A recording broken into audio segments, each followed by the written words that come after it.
Hello, mis cielitos, and welcome back. Coco and Rush are here, and we are continuing Ace Attorney Investigations 2. Hello, Jordan. What? Mr. Frost and Paul Halik were the same person? But it's not like the mark's hard to copy, though. Anyone who's seen it could fake being him with it. Not exactly conclusive proof that Frost was who you say he was. It was proof enough for Miss Bound. What matters is that she believed it. His true identity will have to be investigated by the good people of the precinct. All right. I'll have the boys look into it. I should have known I couldn't hide it from you, Mr. Edgeworth. So you admit it. You're aware of who Mr. Frost really was. I was. When I discovered his body, I saw the seal you found. Don't ask me how, but I just knew straight away that he was my dear Paul Halik. Imagine, his entries in a confectionery contest were his final legacy. A great man like that. And, be honest, did you enter Mr. Frost's room at any point? What? Why are you asking me that? The photograph of Mr. Frost's room. I'd like to know when it was taken. Oh, it... I must have gotten it mixed up with the one Samson took during the judging. I'm afraid I find that rather hard to believe. You said yourself that the camera ran out of film during the judging, and that you've had charge of the camera since before Mr. Tangaroa had the chance to visit Mr. Frost's room. That's how you were able to take that picture when you discovered Mr. Frost's body. I suppose so. This suggests that you took only 2 pictures with the new film, one of Mr. Frost's body and one of his room. But I have a piece of evidence that says otherwise. You do.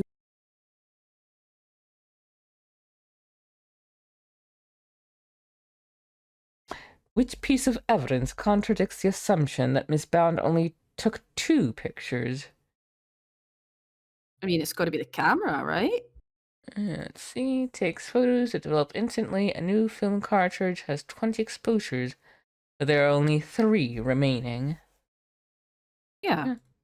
Because if she only took 2, there'd be 18 remaining. The camera? You gave the picture of the body to the police, and the picture of Mr. Frost's room to me. Oh, when you gave us that picture, you took of me and Mr. Edgeworth, too.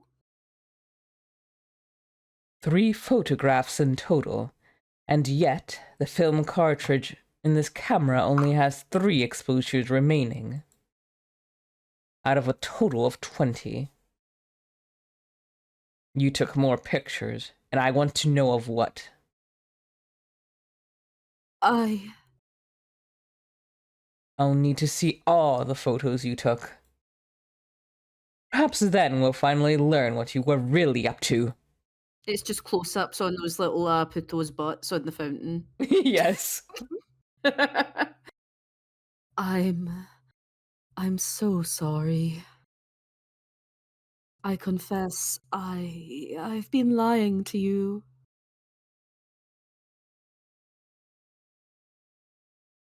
Huh. These are all shots of Frost's room. I'm so sorry. Looks like she took pictures of his work from every possible angle. And when they were taken, the ice still hadn't melted yet. Wait, don't tell me it was you. Was. At least, I'm pretty sure it was. You are? Why? Well, you see, I'm a huge fan of Mr. Halik's work, as you know. I was petrified that they might be ruined, what with the investigation that was going on and everything. So I thought I should at least capture the sculptures on film for posterity. And how did that make them melt? I I think perhaps I was so intent on getting the perfect photographs that I might have tripped over the power cord without noticing. By mistake. Are you sure? I didn't notice it at the time, but, well, how could I have been so careless as to cause the loss of his final masterpieces? That seems a little convenient to me. I'm not sure I believe it. But I'm not in a position to refute it either. I'm so, so sorry. I didn't mean to cause any trouble. Please, don't worry about it. The important thing is that you told us the truth. What he said. No odd feelings, Mrs. Bound. Thank you. Mr. Edgeworth. Picture's yours. Hope it helps.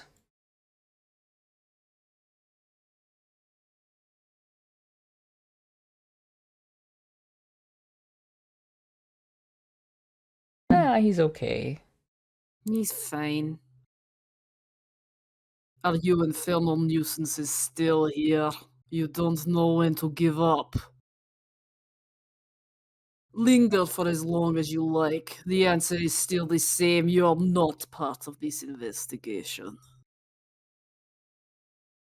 Whether we're a part of it or not, we'll uncover the truth nonetheless. It seems you don't know when to shut up either. But I commend you on your stubbornness.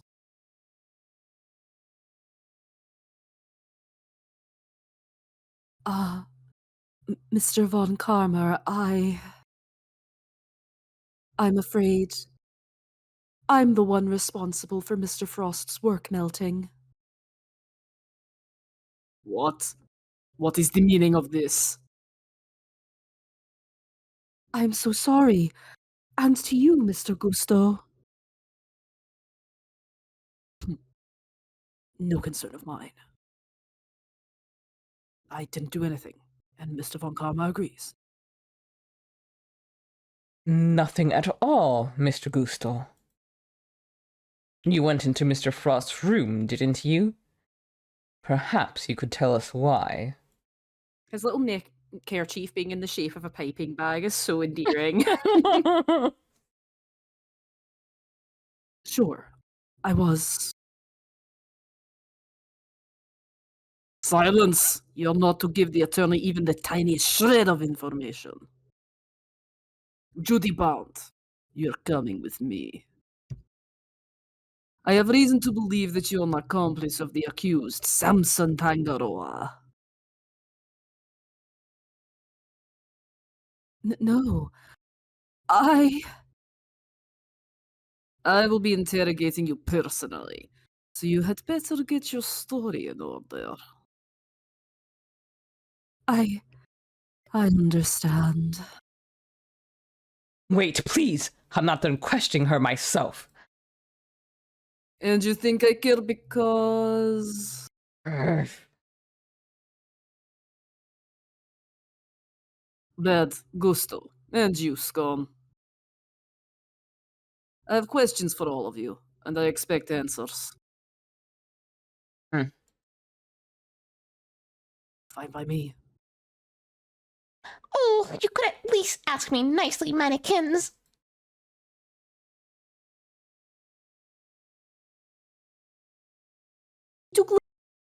them. Oh, could you repeat that line? Oh, sorry. He took literally everyone with him. Indeed. Well, I suppose that means there's little point in us hanging around either. Perhaps it's time we got going anyway. It is rather late. I hope the snow has let up. Time. Only the very last Oh, bit came through. hold on. Let me disconnect.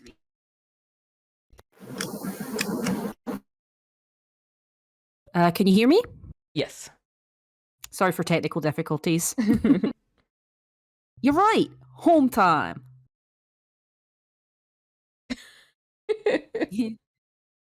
Guess my stomach's in agreement too. All right, let's go grab a burger before my own stomach starts grumbling too. Sounds good to me. Let's eat up and rest up. We'll need to be fighting fit for tomorrow. We will indeed, and our first port of call will be with Mr. Tangaroa. Almost Christmas means it wasn't Christmas. Are you sure? No, might need to play the game again. Yeah, I think so.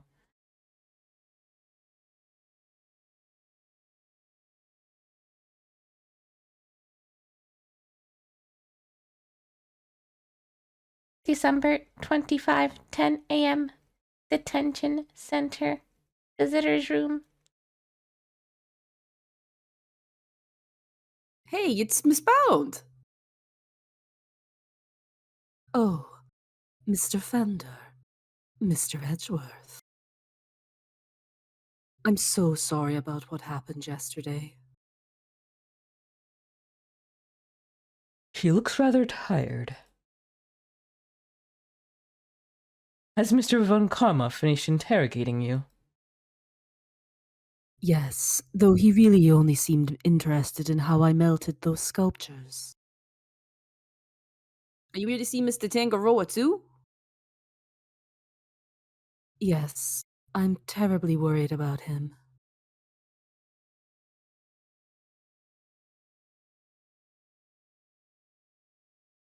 Detective Bad?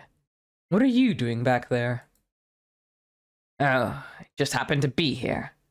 I'll be heading back to the scene room soon. Not sure how anyone just happens to be at a detention center, but okay. Good Was it me? Okay. morning. Mr. Tangaroa, what happened to you?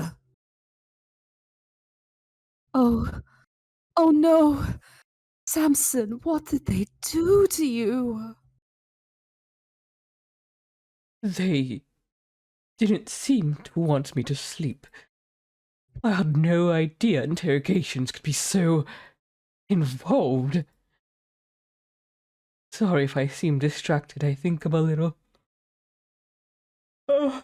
tired. Coco, that one got me. It's barely acting.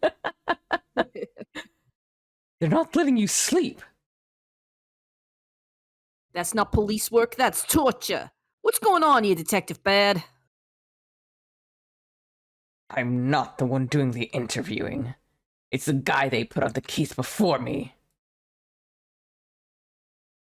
I like Von Karma's methods about as much as you do, which is why I'm doing what I can to help.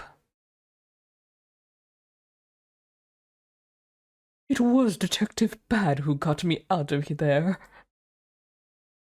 I'd still be in that interrogation room right now if it weren't for him.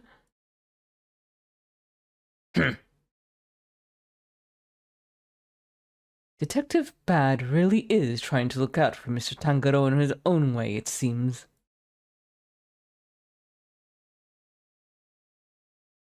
All right, Eddie. Let's share yesterday's findings with Mr. Tangaroa. My notepad is at the ready.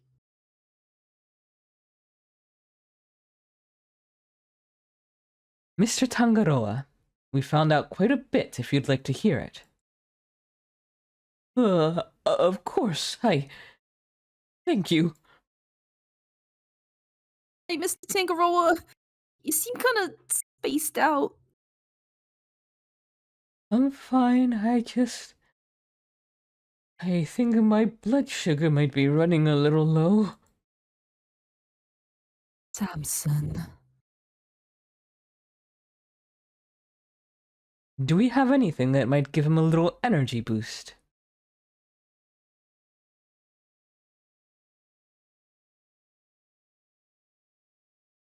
Give him the chomko. Yeah.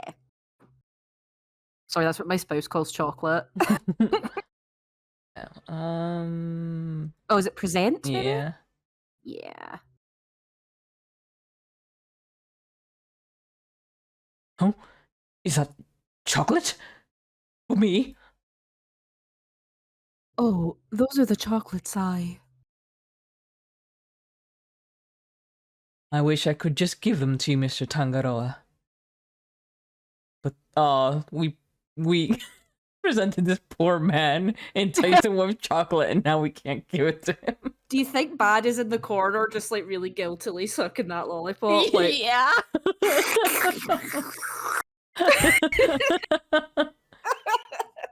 But the rules here don't exactly allow me to do so. Oh, that's a shame. But rules are rules, I suppose. there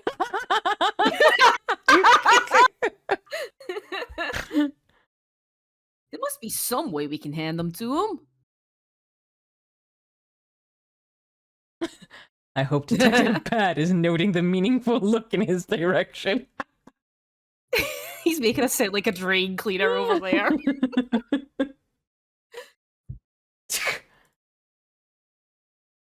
Let me take a look at them. If they seem legit, I might consider passing them on to the suspect. Thank you, Detective Bad. My hero. I'm touched. Thank you, Detective. He's drawing him like super anime style, but he's giving him like the semi-knife chin. Yes. He's like, it's barely inaccurate. Whatever, just sit tight.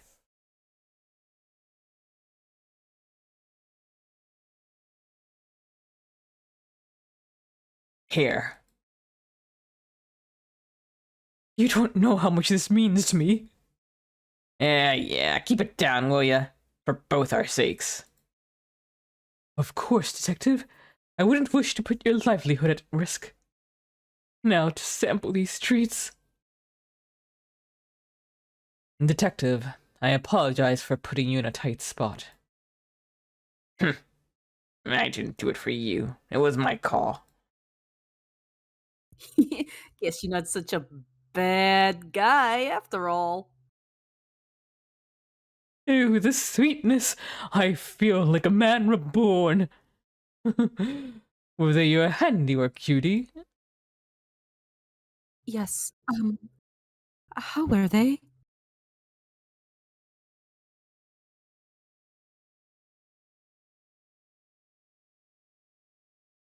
All right, Coco, go for it. Feel them melt, soft and smooth. Chocolate that'll comfort something ear to ear, head to toe. Smile and savor the taste as it flows. Delicious. They're not exactly beautiful. They're sweet and oh so flavorful. Thank you, Judy. I'm so glad you like them. And I'm glad you're back to your old self. My apologies, friends.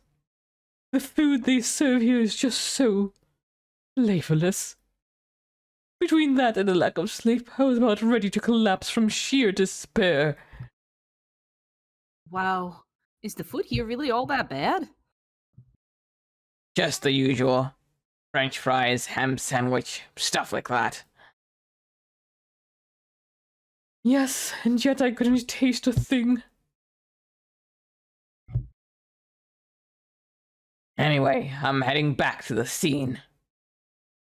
Before you go, Detective, do you have any new information to share? Ah, yeah. You were right about the victim's identity.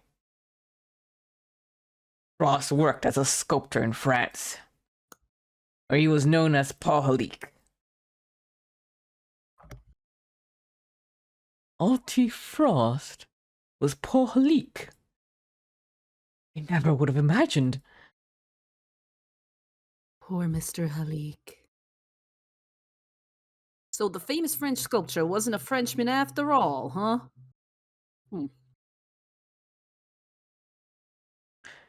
This all would certainly explain why Mr. Halik was such a recluse and refused to show his face in public.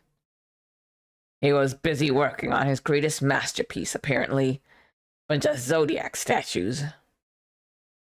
Guess I'll never finish them now. He never finished his greatest masterpiece?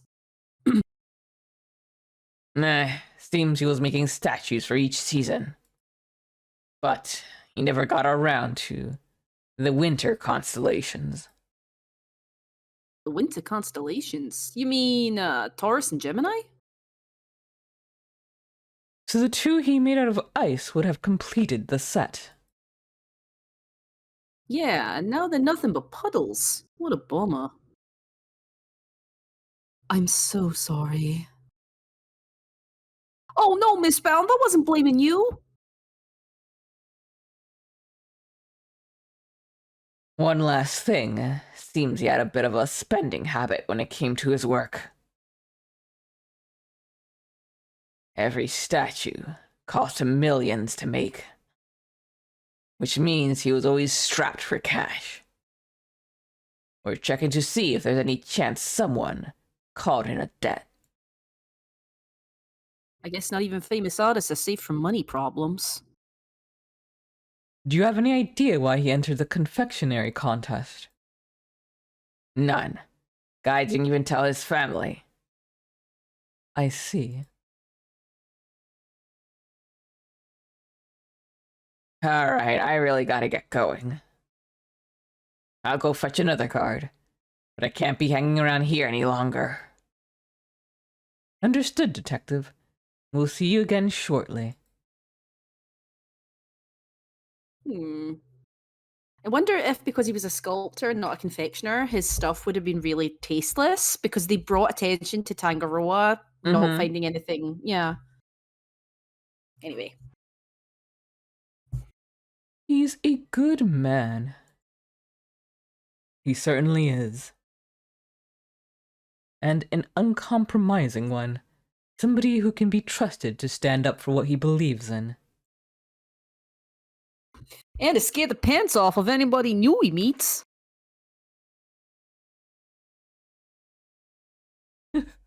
Now, you were going to tell me about what you learned yesterday? Of course, allow me to give you a full report.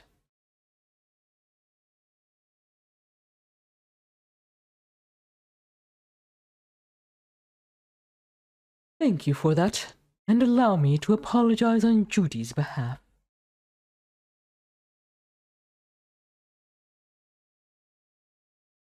I'm so sorry.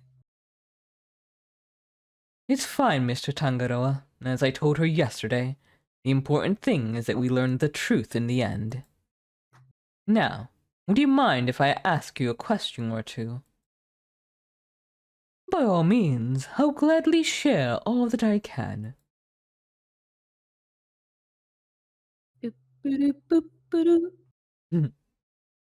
What can you tell me about the contestants who took part in the final round of the contest?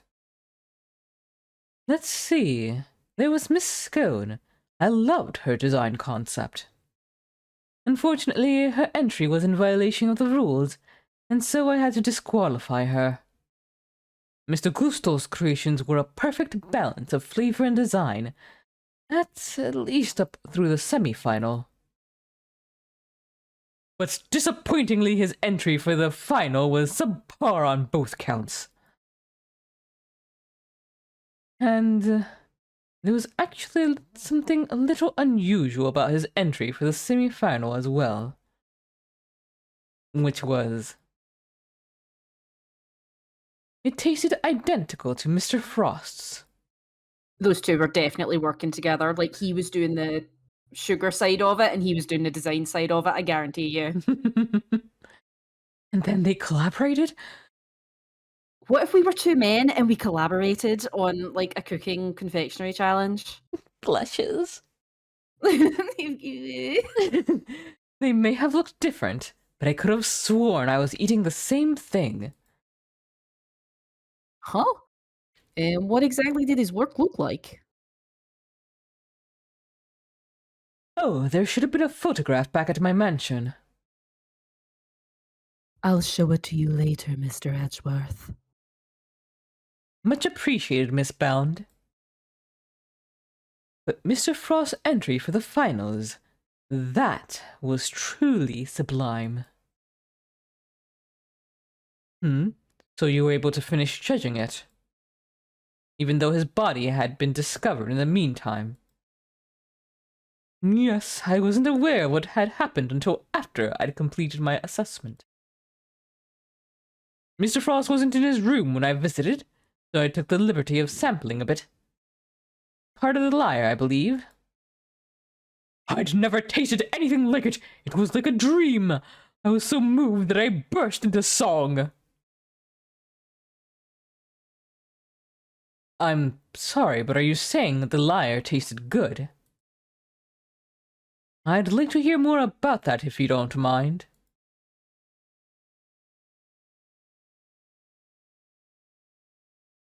You're quite sure it was the liar you tasted when you sampled Mr. Frost's work? I'm certain of it. It was part of the Gemini sculpture, which was the only sculpture in that display case. Mr. Tangaroa, would you mind taking a look at this photograph for me?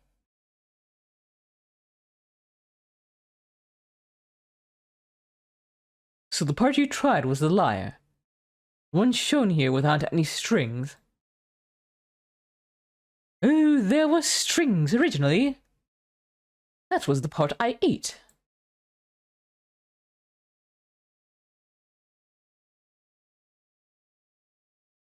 So the strings were missing because Mr. Tangaroa ate them all, and he enjoyed them. Miss Scone told us she ate a part of the lyre as well, but she said it was far too salty for her to finish. And it's true.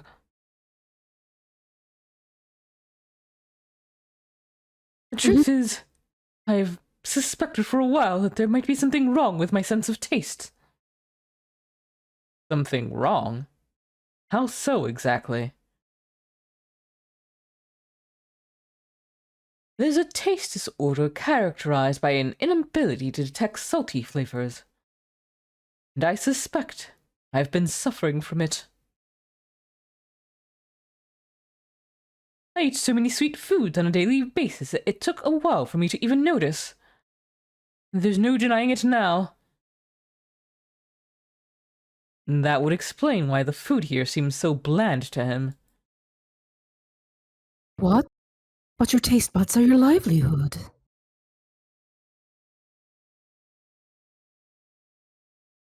Even if there was some long-term treatment option, I highly doubt a total cure for your condition exists. Nevertheless, you should put in a request to the police for a proper evaluation. Oh, that won't be necessary. Okay.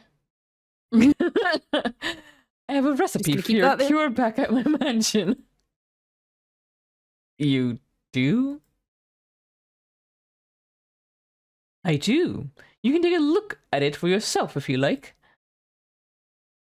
Samson, we can't show that recipe to just anybody. Judy, Mr. Edgeworth is hardly just anybody. He's my attorney, and I have no secret from him. Yes, you're right, of course, if that is what you wish. What on earth is this secret recipe for a miracle cure that they've been hiding? And with that, we'll end this episode right here. Thank you all so very much for joining us. Hope you have a wonderful time zone wherever you are, and as always, please do take care of yourselves and each other. Toodaloo-hoo! See?